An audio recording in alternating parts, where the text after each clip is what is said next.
افغانستان د منځنۍ او جنوبي اسیا د وصل په نقطې بدلیږي. سره له دې چې افغانستان د نړۍ په وچه کې پروت هیواد دی، خو بیا یې هم اقتصادي موقعیت یا جیو اکانومیک داسې دی چې د یو ځواکمن او خپلواک حکومت په درلودو سره د منځنۍ او جنوبي اسیا ترمنځ د وصل نقطه ګرځي. د اسلامي امارت له بیا واکمنېدو سره د افغانستان له خاورې بهرني ټرانزیټ کې د تیر په پرتله د پام وړ زیاتوالی راغلی، چې له دې سره به افغانستان ورو ورو د سیمې د اتصال په مرکز بدل سي.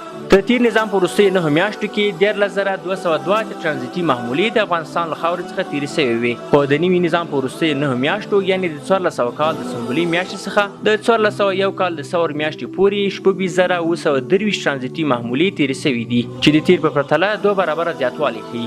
او د یادو محمولو د ټرانزیټ فیس څخه 361 میلیونه افغانۍ عواید بیت المال ته جمع سوي. همدارنګه په زرهاو خلکو ته د کار زمینه هم برابره سوې ده.